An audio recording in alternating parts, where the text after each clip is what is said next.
हवेली रात के अंधेरे में दूर दूर तक फैले जंगल के बीच एक पुरानी हवेली खड़ी थी। लोग कहते थे कि वहां जो भी गया कभी लौटकर नहीं आया। मगर वीर, एक जिज्ञासु पत्रकार, इन अफवाहों की सच्चाई जानना चाहता था। उसने अपने कैमरे और टॉर्च के साथ उस हवेली में कदम रखा। जैसे ही वह अंदर गया, ठंडी हवा का एक झोंका उसके चेहरे से टकराया।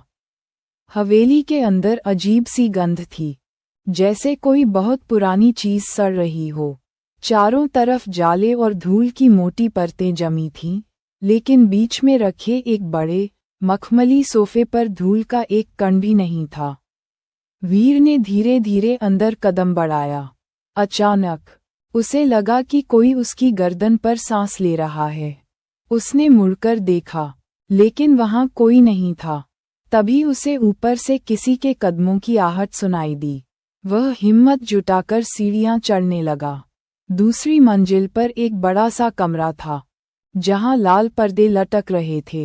एक कोने में पुरानी अलमारी थी और बीच में एक शानदार चारपाई रखी थी। तभी हवा का एक और झोंका आया और पर्दे हिलने लगे। वीर ने जैसे ही अलमारी खोली, अंदर से एक पुरानी डायरी गिरी। उसने डायरी उठाई और पढ़ना शुरू किया। 27 जुलाई 1923, आज रात मेरे पति फिर से नहीं आए। मैं अकेली हूँ और इस हवेली में अब अजीब चीजें होने लगी हैं। हर रात मुझे लगता है कि कोई मुझे छू रहा है, मगर मैं जब देखती हूँ तो वहाँ कोई नहीं होता। मुझे डर लगने लगा है। वीर को समझ नहीं आया कि यह डायरी किसकी थी। तभी उसे अपने कंधे पर किसी के नर्म हाथों का एहसास हुआ। उसने झटके से पीछे मुड़कर देखा। एक बेहद खूबसूरत औरत सफ़ेद साड़ी में खड़ी थी। उसकी आंखों में एक अजीब चमक थी। तुम यहाँ क्या कर रहे हो? औरत ने मध्यम आवाज में पूछा। वीर को समझ नहीं आया कि वह औरत असली थी या कुछ और, मगर उसकी आंखों का जादू ऐसा था कि वह बस उसे देखता रह गया। औरत धीरे धीरे उसके पास आई और उसकी शर्ट के बटन खोलने लगी। वीर के शरीर में एक अजीब सी सनसनी दौड़ गई। तुम्हें डर नहीं लग रहा? औरत ने मुस्कराते हुए पूछा। डर और चाहत के बीच बस एक कदम का फासला होता है, वीर ने धीरे से कहा। अचानक वह औरत गायब हो गई। वीर ने चारों तरफ देखा, मगर वहां कोई नहीं था। तभी उसे डायरी के आखिरी पन्ने पर लिखा मिला, अगर कोई इस हवेली में आए तो उसे इस हवेली की प्यास बुझानी होगी, नहीं तो वह कभी वापस नहीं जा पाएगा। वीर ने महसूस किया कि उसके चारों तरफ ठंडी हवा का एक भंवर बन रहा था। उसने भागने की कोशिश की, मगर दरवाजा खुद ब खुद बंद हो गया। तभी उसे लगा कि कोई पीछे से उसे बाहों में भर रहा है। भाग दो! वीर की सांसें तेज हो गईं। उसके शरीर पर ठंडे हाथों का एहसास हो रहा था। वह मुड़ा, मगर वहां कोई नहीं था, लेकिन उसके कानों में किसी की धीमी धीमी सांसों की आवाज गूंज रही थी। कौन हो तुम? वीर ने कांपती आवाज में पूछा। जिसकी प्यास तुम बुझाने आए हो। आवाज कहीं दूर से नहीं, बल्कि उसके कानों के बिल्कुल पास से आई थी। वीर के शरीर में झुरझुरी दौड़ गई। अचानक उसकी शर्ट का ऊपरी बटन खुद ब खुद खुल गया। उसे महसूस हुआ कि कोई अदृश्य हाथ उसके सीने पर हल्के हल्के फिर रहे हैं। वीर ने खुद को संभालते हुए टॉर्च जलाने की कोशिश की, मगर बैटरी खत्म हो चुकी थी। तभी कमरे में रखे दीपक में अपने आप आग जल उठी। हल्की रोशनी में उसे सामने वही औरत दिखी, सफ़ेद साड़ी में लिपटी हुई।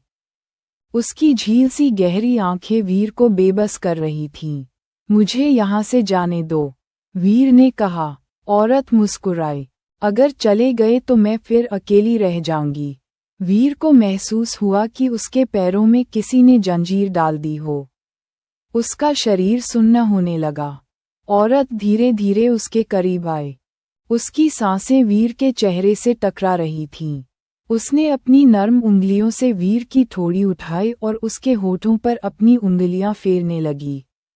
वीर का दिल तेजी से धड़कने लगा।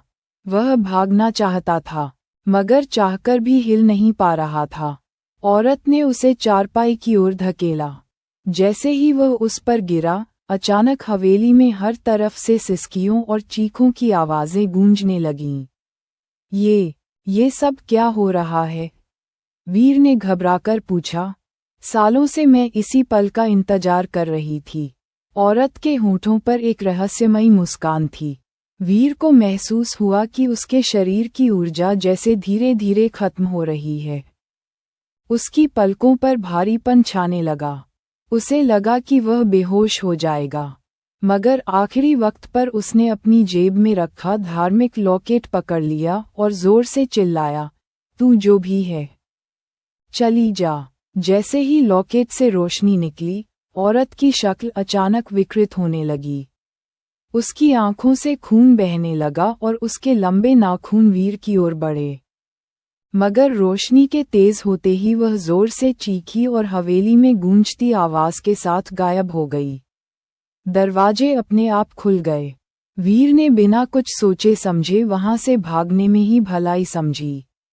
जब वह बाहर निकला तो देखा कि हवेली फिर से अंधेरे में डूब गई थी। लेकिन जब वीर अपनी गाड़ी तक पहुंचा तो उसकी गर्दन पर किसी के नाखूनों के गहरे निशान थे।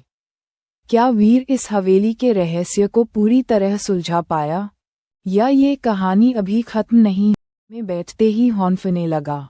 उसने शीशे में अपनी गर्दन देखी। 3 गहरे नाखूनों के निशान अभी भी जलन दे रहे थे, जैसे किसी ने अभी अभी उसे छुआ हो। उसके मन में एक ही सवाल घूम रहा था, क्या वह सच में चली गई, या अब भी मेरे साथ है? गाड़ी स्टार्ट करते ही इंजन ने अजीब सी घरघराहट की।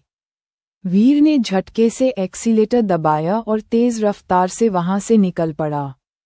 मगर जैसे जैसे वह जंगल से बाहर आ रहा था, उसे एहसास हुआ कि उसकी कार की बैकसीट पर कोई बैठा है। रियर व्यू मिरर में झांकते ही वीर के रोंगटे खड़े हो गए।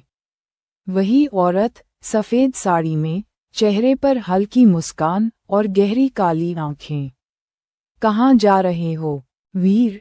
औरत की आवाज उसकी रगों में बर्फ की तरह उतर गई। वीर ने डर के मारे ब्रेक मारा, मगर कार जैसे किसी अदृश्य शक्ति से आगे बढ़ती रही। उसकी पकड़ स्टीयरिंग पर मजबूत हो गई, मगर कुछ पलों में ही उसकी आंखें भारी होने लगीं। वह बेहोशी की हालत में चला गया। एक नया रहस्य। जब वीर की आंख खुली तो वह एक अनजान जगह पर था। लकड़ी का एक पुराना कमरा, जिसमें जगह जगह दिए जल रहे थे। उसने चारों तरफ नजर दौड़ाई, मगर उसे कोई नजर नहीं आया। तभी एक जानी पहचानी खुशबू ने उसे घेर लिया। तुम बच नहीं सकते, वीर। आवाज पीछे से आई। उसने घूमकर देखा तो वही औरत खड़ी थी, मगर इस बार वह पहले से भी ज्यादा खूबसूरत और आकर्षक लग रही थी। उसकी साड़ी हल्की गुलाबी रंग में बदल चुकी थी, और उसके होठों पर एक रहस्यमयी मुस्कान थी। अब तुम मेरे हो, औरत ने धीरे से कहा, और उसके पास आकर उसकी शर्ट की कॉलर पकड़ ली। वीर ने खुद को छुड़ाने की कोशिश की, मगर उसका शरीर जवाब देने लगा था। औरत की छुअन उसे मदहोश कर रही थी। वीर समझ नहीं पा रहा था कि यह कोई सपना है या हकीकत। औरत की उंगलियां उसके सीने पर फिरने लगीं और उसकी सांसें गर्म होती गईं। तभी वीर को याद आया, डायरी का आखिरी पन्ना। अगर कोई इस हवेली में आए तो उसे इस हवेली की प्यास बुझानी होगी, नहीं तो वह कभी वापस नहीं जा पाएगा। वीर को अब समझ आया कि यह औरत कौन थी। यह कोई भूतनी नहीं थी, बल्कि एक अधूरी आत्मा थी, जो किसी पुरुष की ऊर्जा से खुद को जिंदा रखने की कोशिश कर रही थी। वीर ने अचानक अपने लॉकेट को जोर से पकड़ लिया और मंत्र पढ़ने लगा। औरत का चेहरा गुस्से से लाल हो गया। उसने वीर की गर्दन पकड़ने की कोशिश की, मगर जैसे ही लॉकेट की रोशनी फैली, वह दर्द से चिल्लाई और कमरे में आग लग गई। अंत या एक नई शुरुआत। वीर की आंखें फिर से भारी होने लगीं और वह बेहोश हो गया। जब उसकी आंख खुली तो वह अपनी कार में था। सूरज निकल चुका था, जंगल अब सामान्य लग रहा था। वीर ने कार स्टार्ट की और पूरी ताकत से वहां से निकल पड़ा। लेकिन जब उसने अपने बैक मिरर में देखा तो उसकी गर्दन पर बने नाखूनों के निशान अब भी मौजूद थे और धीरे धीरे एक मुस्कुराते हुए होंठों की छवि शीशे में उभरने लगी। क्या वीर सच में बच पाया, या वह अभी भी उस रहस्य में फंसा हुआ है? भाग 4। वीर ने बैक मिरर में जो देखा उससे उसकी रीढ़ में ठंडक दौड़ गई। वह हलक सूखने तक घूंट निगलता रहा। शीशे में वही रहस्यमयी मुस्कान उभर रही थी, लाल होंठ, गहरी आंखें और एक अजीब सा आकर्षण जिससे वह चाहकर भी नजरें नहीं हटा पा रहा था। ये सब मेरा भ्रम है, बस मेरा वहम। वीर ने खुद को समझाने की कोशिश की और घबराते हुए शीशे को अपनी हथेली से पोंछा। मगर जैसे ही उसने अपना हाथ हटाया, वह चेहरा अब और भी साफ दिखने लगा। तुम मुझसे बच नहीं सकते, वीर, औरत की फुसफुसाती आवाज गूंज उठी। वीर ने झटके से कार रोकी और दरवाजा खोलकर बाहर कूद पड़ा। जंगल की ठंडी हवा उसके चेहरे से टकराई, लेकिन उसकी सांसें अभी भी तेज थीं। उसने तेजी से चारों ओर देखा, मगर वहां कोई नहीं था। लेकिन तभी एक हल्की हंसी की गूंज उसके कानों में पड़ी। वीर ने धीरे धीरे कार की ओर देखा।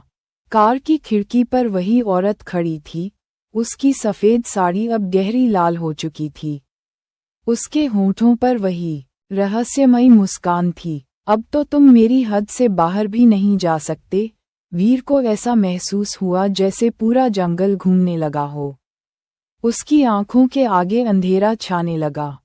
और फिर एक और छलावा, या सच, जब वीर को होश आया तो वह अपने अपार्टमेंट में था। उसकी सांसें अब भी तेज चल रही थीं। वह बिस्तर से उठा और कमरे का जायजा लिया। सब कुछ सामान्य था, न टिमटिमाती रोशनी, न कोई परछाई, न कोई फुसफुसाहट। शायद वो सब एक बुरा सपना था। वीर ने राहत की सांस ली और बाथरूम की ओर बढ़ा। जैसे ही उसने आईने में अपना चेहरा देखा, उसके माथे पर पसीने की बूंदें थीं। लेकिन तभी उसकी नज़र अपनी गर्दन पर गई। वो नाखूनों के निशान अब भी मौजूद थे और इस बार वे और भी गहरे हो चुके थे, जैसे किसी ने हाल ही में उन्हें कुरेदा हो। और फिर आईने में उसके पीछे किसी का धुंधला अक्स उभरने लगा। सफ़ेद साड़ी, गहरी आंखें और वही रहस्यमयी मुस्कान। मैंने कहा था ना, वीर, तुम मुझसे बच नहीं सकते। वीर चीख पड़ा, मगर उसकी आवाज़ कमरे में ही गूंज कर रह गई। क्या वीर हमेशा के लिए इस डरावनी और रहस्यमयी आत्मा का शिकार बन चुका है, या अभी भी उसके पास कोई रास्ता बचा है?